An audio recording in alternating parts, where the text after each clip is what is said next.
Is it okay? Yes. I would like to thank the present audience and, of course, the online audience. I'd like also to thank IFLA, CERL, and Uppsala University for this very stimulating opportunity. I hope to be able to combine historical and historiographical approaches without forgetting, of course, the ontological issues. Almost 80 years after the time of World War II, we still face at the French National Library with a work in progress, a historical work in progress. This work went through several phases. Immediately after the war, the protagonists themselves performed a part of the job. They did a memory job, by the way. The second phase began in 2008, and after a fairly long latency period, with the publication of Martin Poulin's major book, Bibliothèque, pillée, lecture surveillée, and 1 year later, Antoine Compagnon's biography of Bernard Faye. Bernard Faye was the leader of the library appointed by Maréchal Pétain. We really must pay tribute to both of those books.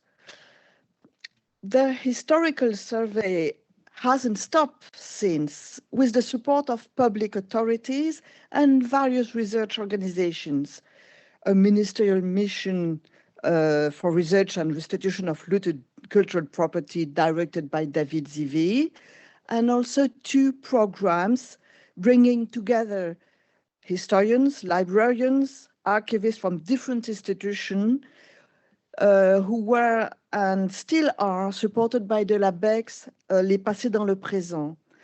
We will offer in the Prometheus program a symposium in May at the BNF. It will be also online. Today, I propose to study how an institution dedicated to heritage and history was at the heart of the wartime collaboration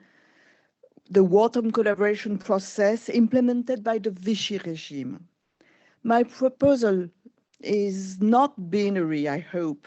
It's not a question of studying the way in which the Vichy regime was able to impose a collaborationist at the head of the institution, and then this institution recovered its essential identity. The approach is to follow the implementation of the collaborationism at the heart of the institution and to focus on the meeting places and the transformations of the professional practices. This is the purpose of the first 2 parts of my presentation. The third and final step will be devoted to a broad temporal framework. By the way, the Vichy regime shouldn't be considered only as a parenthesis, a closed parenthesis. We will also understand the legacies of this period, some of which are still evident today in the structure of the library. At the Bibliothèque nationale, the Vichy period is usually represented by the image of Bernard Faye, who replaced Julien Quin as the head of the institution on August 6, 1940. He was a very complex character. He came from a banking and industrial background. He remained close to the very right Action Française, and he retained the royalist and anti-Dreyfusist ties of his family. But in the same time, he was a professor of American civilization at the Collège de France, which is the highest institution in the French university system. He was a reader of Marcel Proust. He was a lover of the surrealist movements and the literary avant-garde. He was also personally close to Philippe Pétain, the head of the French state, who set up an authoritarian regime on July 10th, 40, and who committed France to collaboration with the Nazis and to national revolution, la Révolution nationale, which was an anti-democratic ideology that blamed parliament, republican principles, Jews, and Freemason altogether responsible for the defeat. Bernard Faye's takeover of the library was progressive. The library was a complex institution whose history marked the organization. The basis of his action from the very beginning was the implementation of the anti-Masonic policy in collaboration with the occupation authorities and the Vichy government in the same time. He also gradually changed the structure and the operation of the library. Why fight against Freemasonry? This trend has his roots in the 18th century, during the French Revolution, when royalists believed that Masonry was the instigator of the king's downfall. In the 20th century, the Nazis and the Vichy regime made themselves the same imaginary enemy, that of the Masonic movements.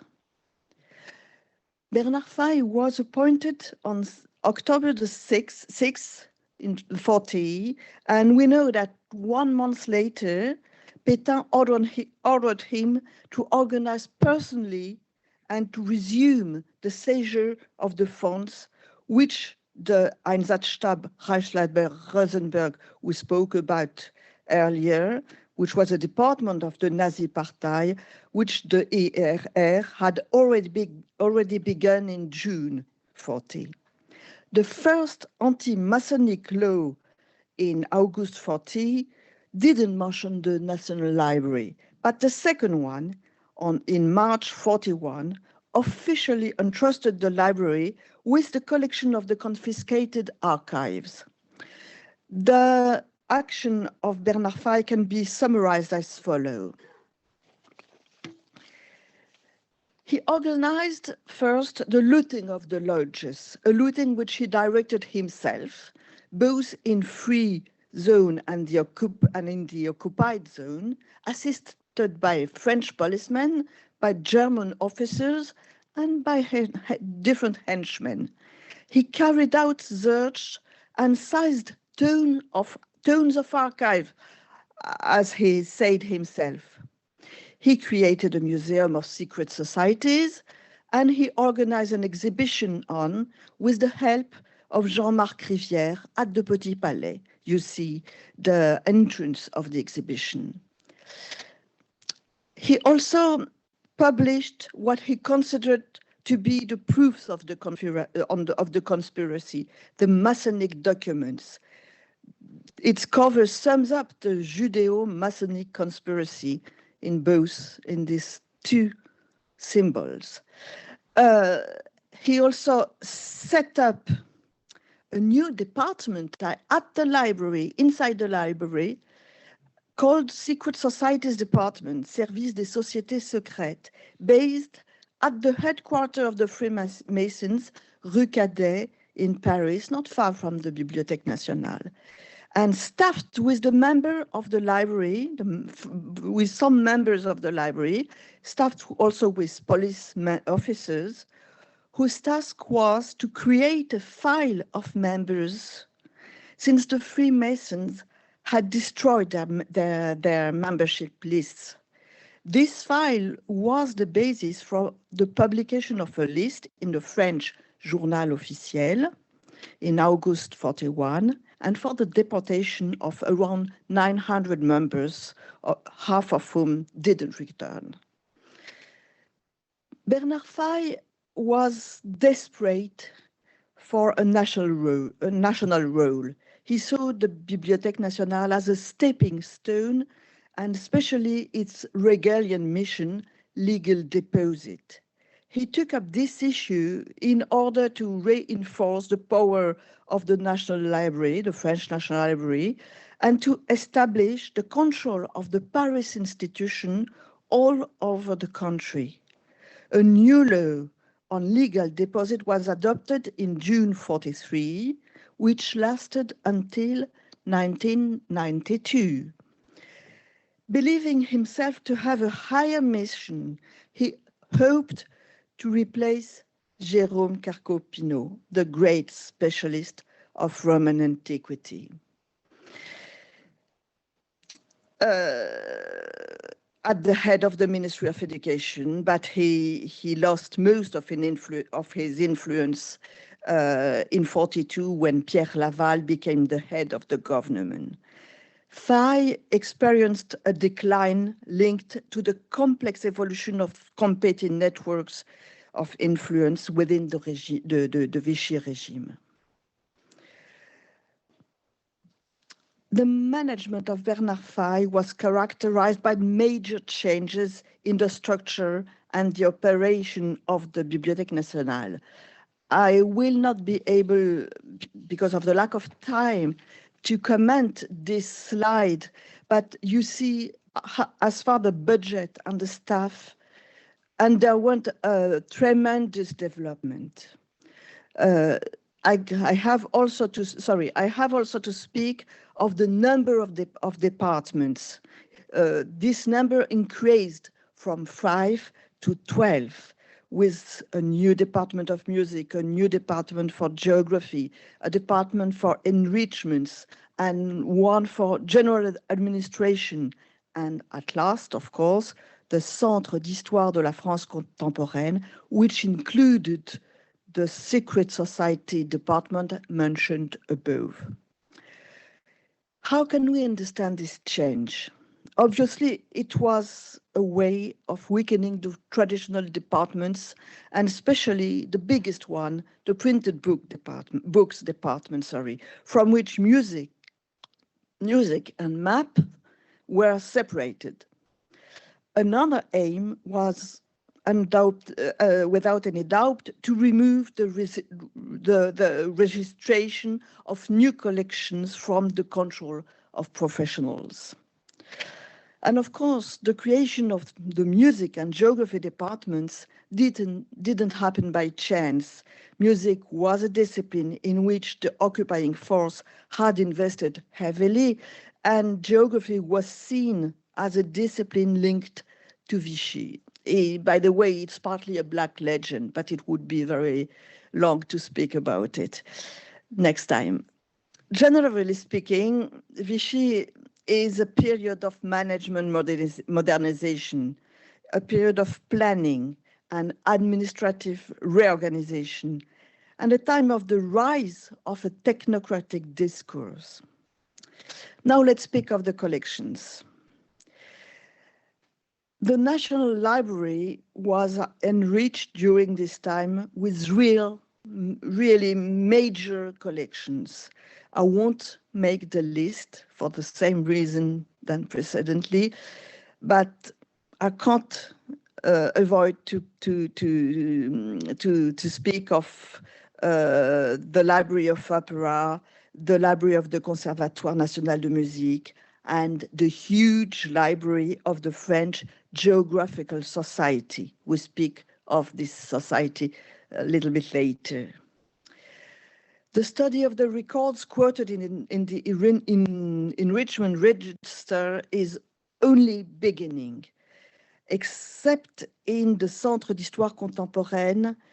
Apparently, the most part of the new records show the continuation of the documentary policy.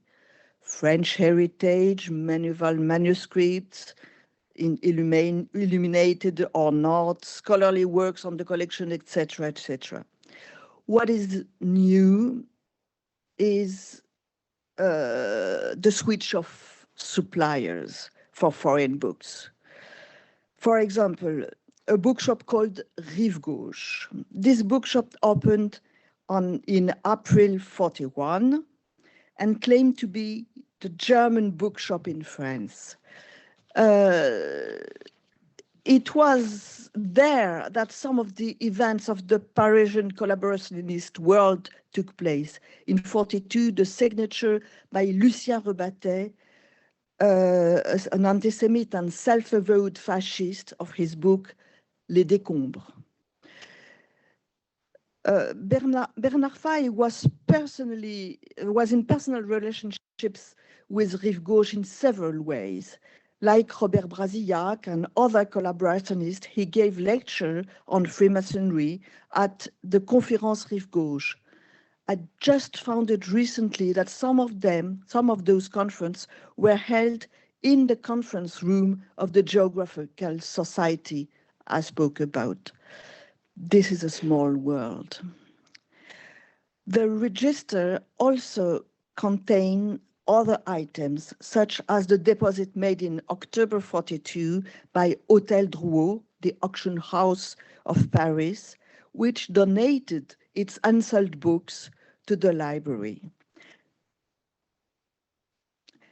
They were not bibliographic items by any means. Obviously, those books came from looted Jewish bookshelves and belonged to recent immigrants reading classic or not, but also socialist propaganda. I have an example. Socialist propaganda, children books, Yiddish joke books, or sometimes Polish Rallier-Stein table in various European languages. Yes, you see, it's Yiddish and not Hebrew. Those items can still be found in the collections today. The few provenance marks make them very difficult to give back, by the way. Those elements clearly illustrate the role of the National Library at the service of collaboration. Less studied is the way in which those 5 years fit into a broader period. It should allow to understand the establishment of the Vichy regime in our heritage institution, the way in which the new speeches were part of a continuity in terms of administrative management, the liberation and the return to the rule of law in the institution are also fundamental moments we have to investigate now. We meet today in a double perspective of history and deontology, and almost 80 years after the events, the basic historical work, the fact-finding, is still in progress. Some of the changes that the National Library underwent under Bernard Faye's administration were, in fact, legacies. He implemented a number of projects that were directly part of his predecessor's program: the creation of new departments, the desire to make the library a bridgehead role in a national network of public reading, for example. Let's think last time to the collections. The ill-gotten collections, the badly acquired collections during the Vichy regime, are now scattered throughout the library's vast holdings. With a few exceptions, they are still difficult to identify. Collections remain largely a black box. After the war, thousands of books recovered in Germany by the Commission de récupération artistique, created in November 1942, were partly returned to their owners and partly placed in the collections of the BN and other French libraries. Some of them have been carefully investigated recently, very recently, in 2017. And one of those books was returned during a symposium in March 17 to the granddaughter of Victor Bache. Victor Bache was one of the founders of the French League of Human Rights. The granddaughter of Victor Bache was called Françoise Bache. She died last week. How can we understand the present situation? How can we accept the lack of traceability of collections? How can we imagine that this lack of traceability is the result of both the Vichy regime and the post-war period. The only possible answer is probably to be found in the climate of this immediate post-war period. Let's roll up our sleeves was the slogan at this time in France. And in 2017, at last, a provenance committee has been set up at the Bibliothèque nationale to take all possible measures to respond to the situation.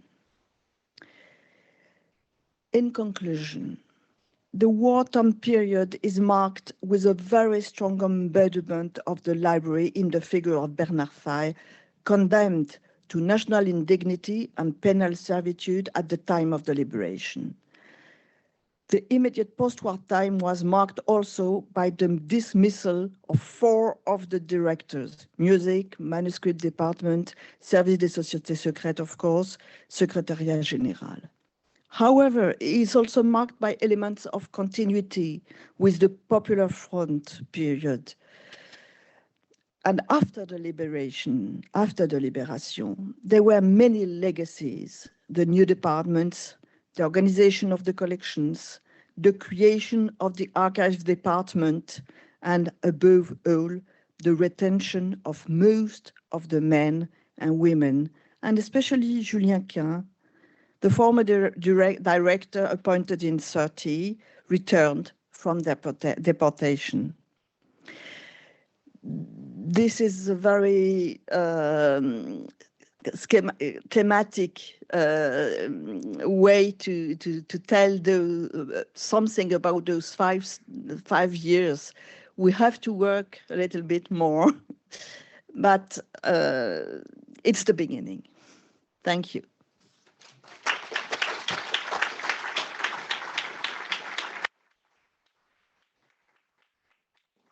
I see that we have time for discussion because I was very quick.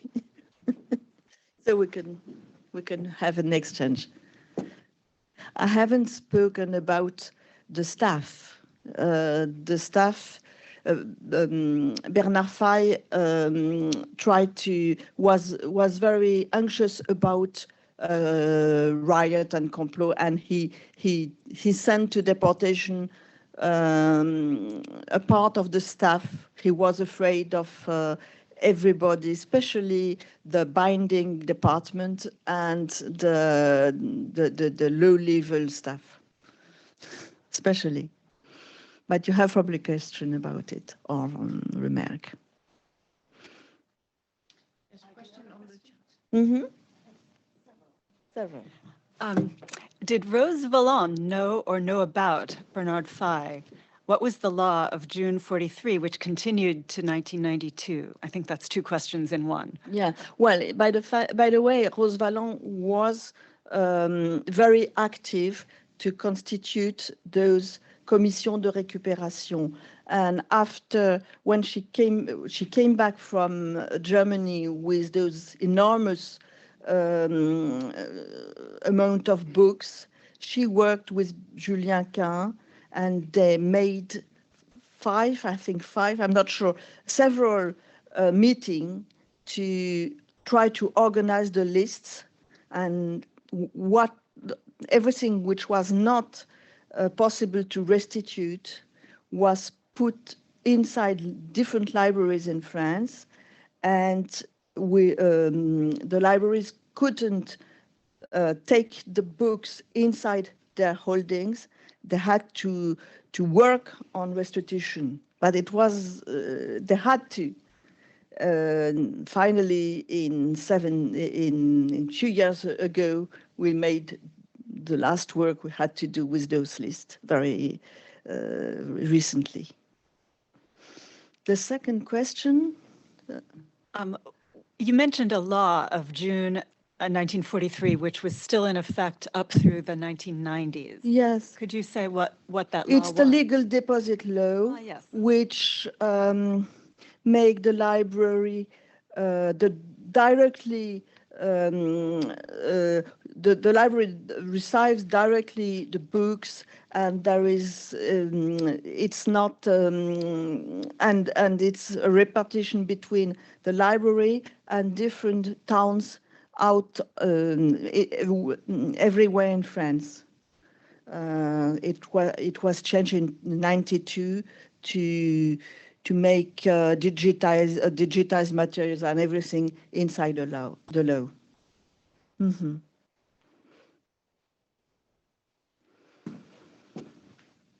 Thank you very much, Ed. First, a comment. I think that it's very the ethical aspect of the continuity of everyday life. Mm-hmm. I thought was really interesting, and I think, in a sense, an issue which should confront all of us in our daily life, even though we don't have the extreme situation you have talked about. And I thought that necessity of daily life to continue even in that normal situation calls that to our attention. And I wondered, first of all, if you want to say a bit more about that. But I have a completely different question, which is about the specificity of the Bibliothèque nationale. Was this direct involvement of the Vichy government in imposing a new system specific to the Bibliothèque nationale, or do you see the same in other big French cultural institutions? It's a difficult question. Of course, the specificity is the French specificity. And the relationships, of course, of Bernard Faye and Pétain, it was really, they had lunch together once a month during the whole war, and we know exactly the time. Well, of course, the Bibliothèque nationale was in a special situation. I can't say that, but it's, of course, other libraries had similar situations. Arsenal is very well known about it, which applied I haven't spoken about the German attempt on the library, on the maps collection, on the map collections, etc. It happened in every libraries. They were inside the library in the aim to identify German interest collections, and they did it. And in the Bibliothèque nationale, everything was done to make them happily work inside the collections, but it's the same in Arsenal and in Mazarine, obviously.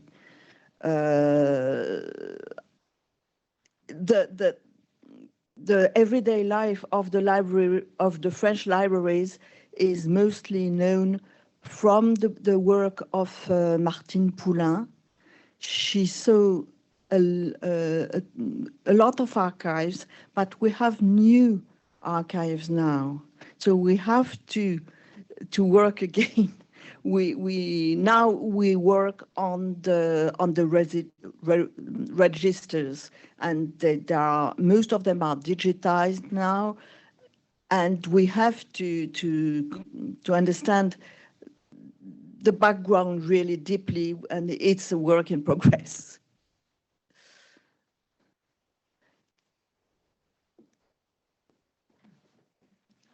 Thank you. That was so interesting. And as you said, a work in progress, so maybe the answer to this is unknown. But I was curious about you mentioned material that came in from Hotel Drouot, for example. At the end of the war, you had books coming through the CRA, parallel works of art that were recovered and sent to the Musée National with the intention that they'd be researched and returned. Some of them were ultimately sold in the 60s, 70s, et cetera. Are there parallels to that within libraries where books that did come in during the war or after with the intention of finding former owners? Is there evidence that those were sold off and then circulated the market? There is, exactly. Well, first of all, we have to speak of the very special case of the archives of the Masonic movements. After the war, they decided to make a donation to the Bibliothèque nationale. So we still have those archives, and we work on them with the Masonic movements of today. This is an incredible situation. Second thing, of course, a lot of books were sold after just after the war, and we now discover in the registers of 45, the year 45 or 46, huge acquisitions, which are obviously looted documents, very not precious one in terms of bibliophilia, but precious in terms of information and documentation. And obviously they come from specialized libraries, bookshop, specialized in East European languages. And we know that our predecessor, they bought, I know the case of maps because I work on it now.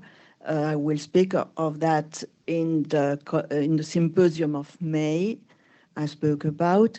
In 45 and 46, they bought some maps of the ghettos of the East European towns.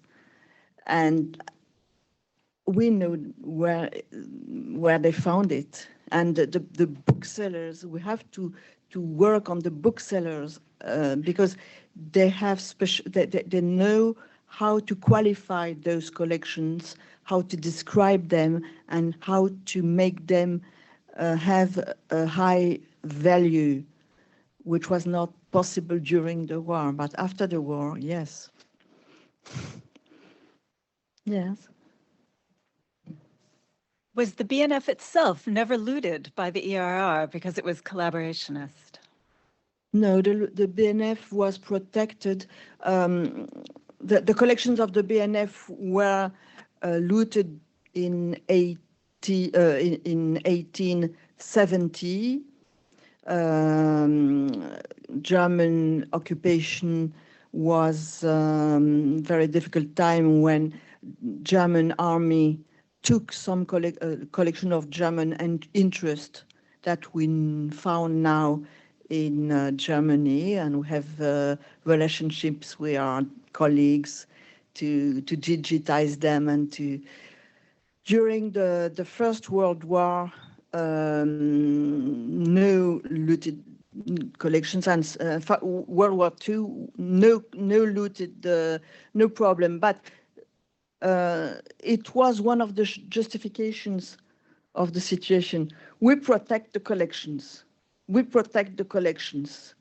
We protect the French heritage, and the German army borrowed some books that disappeared, but it was not a name. It was maybe less than 10 or 11, and it was not precious document. It was a situation of war. No looting.